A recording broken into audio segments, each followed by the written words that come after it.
সুপ্রিয় শিক্ষার্থীরা, কেমন আছো? সবাই আশা করি ভালোই আছো। আজকে আমরা এই জায়গা থেকে শুরু করবো, তো চলো ক্লাসটা শুরু করি। এগুলো তোমরা অবশ্যই নিজেরা করে নিবে। একটা কথা বলে রাখি যে তোমরা যে কোনো কাজ করার আগে অবশ্যই তার আগে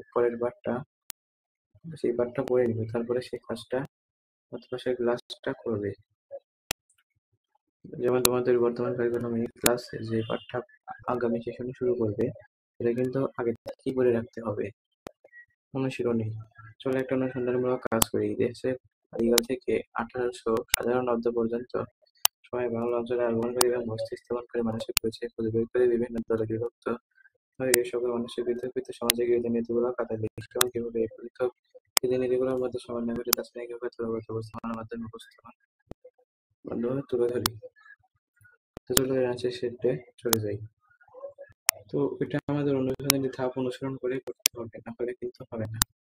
তো প্রথম ধাপ কি বিষয়বস্তু? আদিকাল থেকে 1857 পর্যন্ত সময়ে বাংলা অঞ্চলে আগমনকারী এবং বসতি স্থাপনকারী মানুষের পরিচয়। অনুসন্ধানের উদ্দেশ্য এই দেশের আদিকাল থেকে 1800 খ্রিস্টাব্দ পর্যন্ত বাংলা অঞ্চলে আগমনকারী এবং বসতি স্থাপনকারী মানুষের পরিচয় জানা। এসব মানুষের পৃথক পৃথক রীতিনীতি এবং সমন্বয় খোঁজা। তথ্য সংগ্রহের জন্য প্রশ্ন। আদিমকাল আদিতম অধিবাসীদের ভাষা ছিল কি? কি ছিল? নবীদের আগমনে এখানকার ধর্মীয় রীতিনীতি কেমন প্রভাব পড়েছিল? ইউরোপ থেকে কখন বাংলায় শ্বেতাঙ্গরা আসতে শুরু করে? বিশ্বের কোন কোন অঞ্চল থেকে মধ্যযুগে বাংলা অঞ্চলের মানুষ বসতি স্থাপন করে? মধ্যযুগে আগমনকারীদের ভাষা ও দৈহিক গঠন কেমন ছিল? এই মানুষের পৃথক পৃথক রীতিনীতির মধ্যে কিভাবে সমন্বয় ঘটে? পাঠ্য বই ইতিহাস তথ্যের উৎস। পাঠ্য বই, ইতিহাস বিষয়ের শিক্ষক, শিক্ষিত মুরব্বী, আত্মীয়স্বজন, বাংলার ইতিহাস সংক্রান্ত বই, ইন্টারনেট। তথ্য এখানে তথ্য হবে, তথ্য সংগ্রহের পদ্ধতি। নির্বাচিত প্রশ্নের আলোকে আমরা তথ্য সংগ্রহ করবো এবং তা প্রতিবেদন আকারে তথ্য বিন্যাস ও বিশ্লেষণ করব। তথ্য সংগ্রহ। যুগে যুগে নানান ধরনের মানুষের পৃথিবীর বিভিন্ন অংশ থেকে বাংলা অঞ্চলে যে বসতি স্থাপন করেছে, বিশিষ্ট ইতিহাসবিদে মমতাজুর রহমান তরফদার এবং সুনীতি কুমার চট্টোপাধ্যায় বাংলা মানবাস্তির ইতিহাস নিয়ে গবেষণা করেছেন। বিকাল থেকে 1800 পর্যন্ত বাংলা অঞ্চলে আগমনকারী এবং বসতি স্থাপনকারী মানুষের পৃথক পৃথক সামাজিক রীতিনীতি বিদ্যমান ছিল। বাংলা অঞ্চলে প্রবাসী মানুষকে বাঁচিত মাসে সংগঠিত বাংলাদেশ করে 15,000 টিভি। এখানে মানুষের এক কঙ্কাল পাওয়া গিয়েছে। এই কঙ্কাল প্রায় 3,500 বছর আগে। এই টিভিটি বর্তমানে ভারতের পশ্চিমবঙ্গ রাজ্যের বর্ধমান জেলার রামনগর পঞ্চায়েত এলাকায় অবস্থিত। প্রাপ্ত কঙ্কালগুলোর নৃতাত্ত্বিক গবেষণায় পাওয়া যায় বাংলা অঞ্চলের মানুষের আদিতম মানুষের দৈহিক গড়ন ছিল প্রোটো-অস্ট্রেলয়েড। এরাই সম্ভবত এই ভূখণ্ডের প্রাকৃতিক প্রতিকূলতা বজায় করে প্রথম বসতি স্থাপন করেছিল। তাদের জীবন ছিল শিক্ষার উচ্চ সাপেক্ষিক দৈহিক গড়নের ভিত্তিতে বলা যায় তারা অষ্ট্রিক ভাষাভাষী মানুষ। এই ভাষাভাষীর অনেক ধারা ও উপধারা ছিল। বর্তমানকালে আমরা তাদেরকে সরল গোল বিল নামে চিনে থাকি। তারা সবাই অষ্ট্রিক ভাষাভাষী মানুষ। দৈহিক গড়নের ভিত্তিতে আরো যেসব তুলনা আজ বাংলায় এসে বসতি করেছে তার মধ্যে নিয়োগগ্রহীর অন্যতম। বাংলা 11 সম্প্রদায় এই মঙ্গোলয়েড ধারার একটি ক্ষুদ্র অংশ বা উত্তরাধিকার 1000 বছর ধরে বাংলা অঞ্চলে বসবাসের কারণে এই সকল মানুষের সবাই এক ভীষণ নতুন জনতা সৃষ্টি করেছিল। বর্তমানে বাঙালি নামে পরিচিত এই পৃথিবীর বিভিন্ন অঞ্চল আর্য সহ আরব, তুর্কি, Afghan, Persian, Mughal, Tajuddin, Uzbek, tannic, Rakhine বিভিন্ন জাতিগোষ্ঠীর মানুষ বাংলা ভূখণ্ডে প্রবেশ করেছে এবং স্থায়ীভাবে বসবাস করেছে। তাদের এখানে নিজ নিজ ধর্ম ও সংস্কৃতির প্রচার ঘটিয়েছে। এতে আদিতম বসতি স্থাপনকারী নতুন জনধারার সাথে মিশে ভূমাত্মিক ও বৈচিত্র্যময় সংস্কৃতির বিকাশ ঘটিয়েছে। মুসলমানদের আগমনের ফলে বাংলা অঞ্চলে আরবি ও পার্সি ভাষা ও সংস্কৃতির প্রসার ঘটেছে। বাঙালির খাদ্যাভ্যাস ব্যাপক পরিবর্তন ঘটায়।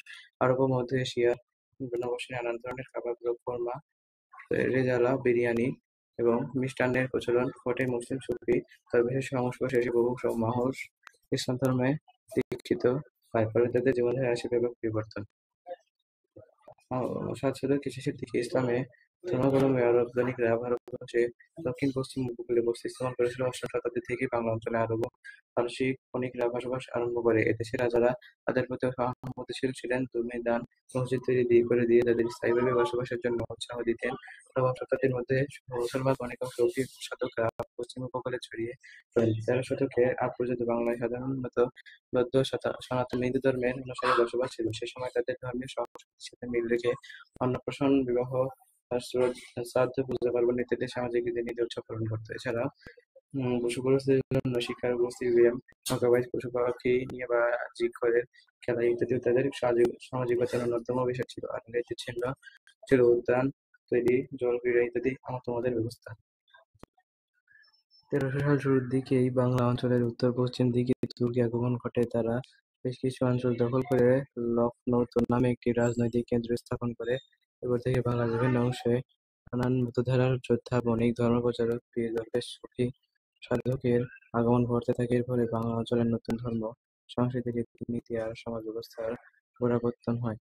ত্রয়োদশ শতকের পর থেকে আরব, পারস্য, তুরস্ক, আফগানিস্তান, উজবেকিস্তান, তাজিকিস্তান থেকে যারা প্রতিষ্ঠান স্থাপন করে তারা নতুন নতুন সামাজিক বিশ্বাস, রীতিনীতি এবং সাংস্কৃতিক উপাদান নিয়ে আসে। এদের স্থাপনাগুলোর মধ্যে পান্ডু আর আদিনা মসজিদ, গৌড় লখনৌতির ছোট সোনা মসজিদ ও বড় সোনা মসজিদ, রাজশাহীর বাঘা মসজিদ এবং বাগেরহাট ষাট গম্বুজ মসজিদ উল্লেখযোগ্য। সুলতানি আমলে বাংলার সামাজিক রীতিনীতিতে পরিবর্তন দেখা যায়। শিক্ষা, খাদ্যাভ্যাস, পোশাক, স্থাপত্য রীতি ইত্যাদি ক্ষেত্রে ইসলামী সংস্কৃতির নিদর্শন চোখে পড়ে। মুসলিমদের রীতিনীতির মধ্যে অন্যতম ছিল দুই ঈদ উৎসব পালন, শবে বরাত, শবে কদর, আকিকা, খাতনা, শিয়াদের মহররম উৎসব ইত্যাদি। সেই সময় মুসলমানদের সামাজিক, ধর্মীয় রীতিনীতির পাশাপাশি হিন্দু ধর্মেও নানান রীতিনীতি ছিল। বিভিন্ন পূজা পার্বণ, বালা অনুষ্ঠান, আচার-বিধি এমনকি সতীদাহ প্রথার মতো সামাজিক রীতি বা প্রথা বাংলার হিন্দু ধর্মদের মধ্যে প্রচলিত ছিল। বৌদ্ধ ও খ্রিস্টান সম্প্রদায়ের মানুষ বৌদ্ধ পূর্ণিমা, বড়দিনের মতো প্রধান প্রধান উৎসব পালন করত। তাদের অনুসৃত সামাজিক রীতিনীতির মধ্যে স্বতন্ত্রতা লক্ষ্য করা যায়। হিন্দু, বৌদ্ধ, খ্রিস্টান, মুসলিম ধর্মের মানুষ ছাড়াও বাংলা অঞ্চলে অন্যান্য ধর্ম ও সম্প্রদায়ের মানুষের বসবাস ছিল। তাদের সামাজিক আচার-রীতিনীতি ছিল তাদের সামাজিক আচার-রীতিনীতি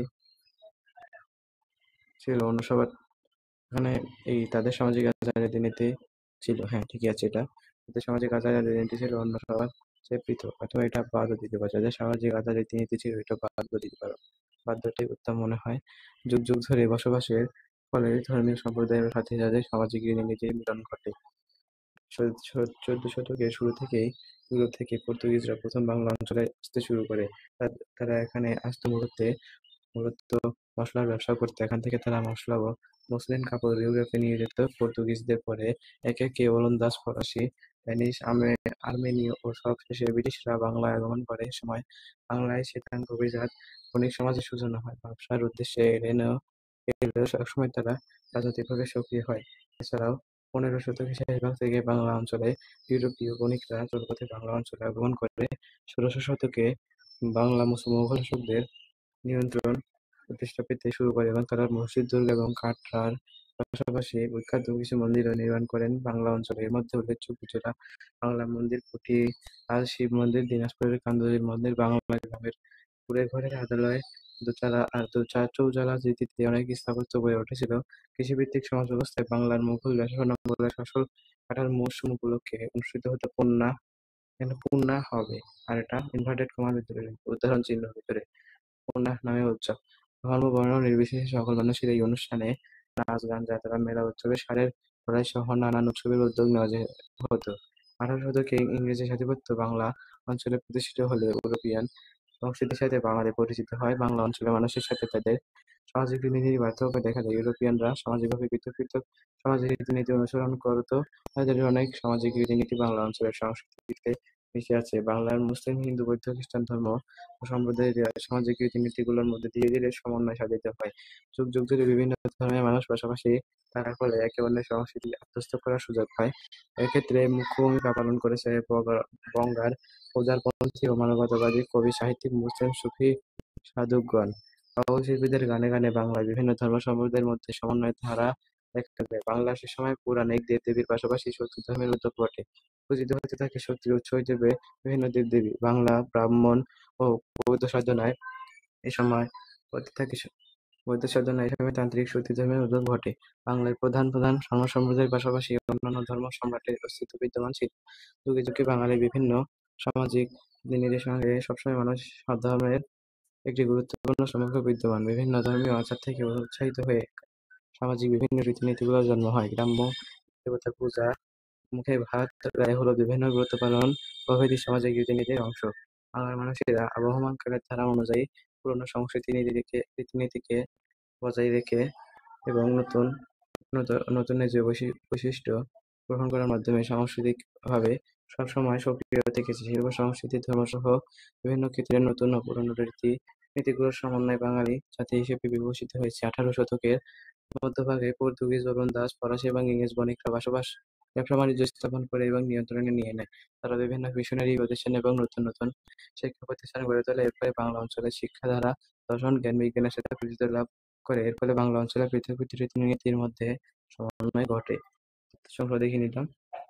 প্রশ্ন বিশ্লেষণ, তথ্যাবলী বিশ্লেষণ করে আমরা জানতে পারলাম প্রাচীনকাল থেকে আজ অব্দি বাঙালির সামাজিক সাংস্কৃতিক ক্ষেত্রে নানা পরিবর্তন সাধিত হয়েছে। পরিবর্তন ব্যক্তি ও সমাজে ব্যাপক প্রভাব করেছে।